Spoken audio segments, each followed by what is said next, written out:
maxaa gabdhaha gudniinka fircoon loogu giitiyaa galmadii marqura gacaltooyadii lagu dhay ahayd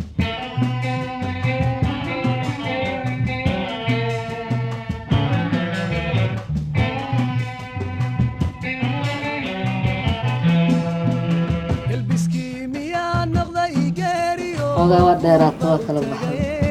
waa la gudaa yaa ayaan waa lagu gudayaa yaa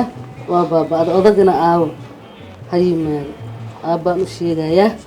waa lagu gudayaa ayade soo miyaa noqday geeriyo guurba u tagay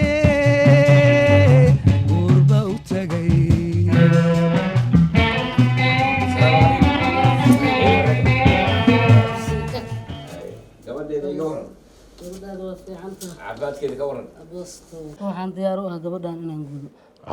oo aad guddaa hadda gabadhu waa yar tahay ma yara ma gudniinta ka daysa laga day maayo waa la gudaa oo sababta guday maxaa waaye waa weynaad haddii weynaatay haye ma la iska haysaa marka oo ma halkay gee lahayd markaa ku gudi lahayd gabadha gudda gabdhahan u yeera tii dadka qalanaysaa say u qalahay dadka see loo gudaa marka gabadhan fircooni hadda fircooni muxuu taraa marka muxuu tari waay muxuu taraa hadda dadka dhanaa lagu wada gudo annaga dhanaa nagu wada gudo gabdhaha ka waaweynaa lagu gudo war baan kuu sheegaa haye islaanta gabdhaha waa qalataa haye gudniinkaana aad laysku gudaayana diintuna ma ogolo hadhowdana waxaa kaa raacaya dembiyo badana kaa raacayo gabadha ninka guurso doono ankee dembi baa ka gelaysaa ayadana dembi baa ka gelay annagaana loo soo gudo maya gudniinkaas ayada ka waaweynaa loo gudo ayada ma hadda laga bilaaba waxa waaye soomaalida waxay aaminsan tahay gabadha haddii la gudo oo la jarjaro inay gurigeeda joogaysaysa wareegin waxaas been waay gabadha hadday la guday haddaan la gudinbe gabadha sida ilaahay ka dhigay noqone iyo wixii waalidkeeda say u koriyaan sida ilaahay ka dhigay noqe laakiin gudniinkaasaan naqaan maya gudniinka naga daa gacalis waa ku jeclahay naga daa gudniinkaas dhibkiisa waan aragnay faa'iido ma leh dhib buu leeyahay gabadhaas ilaahay wuxuu u qadaray maraysaa gudniinkaas oo la qalqalanayo oo gabadha markii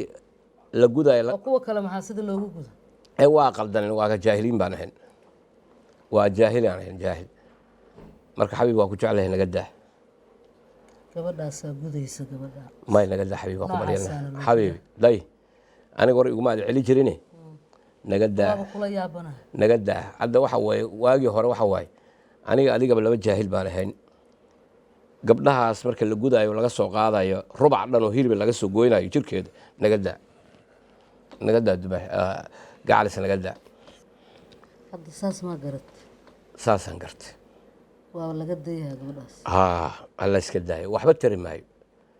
xilli aan jaahil ahayn oo aqoonta nagu yareed oo dadku iska ahaay bal fiir magaca fircooniga maxaa fircoon noo geey annaga maba isla degna aniga fircooni maxaa noo geey waa kugu raaca naga daa gabadhaasna qalliinka ka daa waddankaana waxa waaye isbitaallo fiican uu leeyahay meelo fiican lagu gudo leeyahay si wanaagsan loo gudo gabadha waxaa la rabaa caawa marka galabta hal saac markaa guddo subaxii waxaa la rabaa 5 saac inay kuu shaqaynayso guriga kuu joogto laakiin in la xiro god loo qodo fursada god loo geliyo uunsi lagu shido balaay lagu shido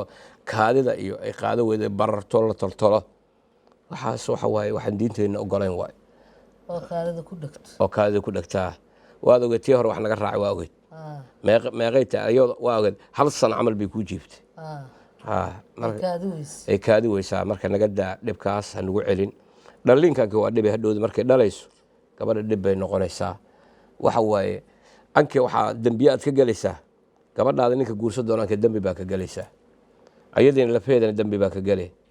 marka naga daa waxaan diinteenna ogolay naga daa fircooni annagana ma wada degno fircoonigan aad sheegaysa faraha ka qaad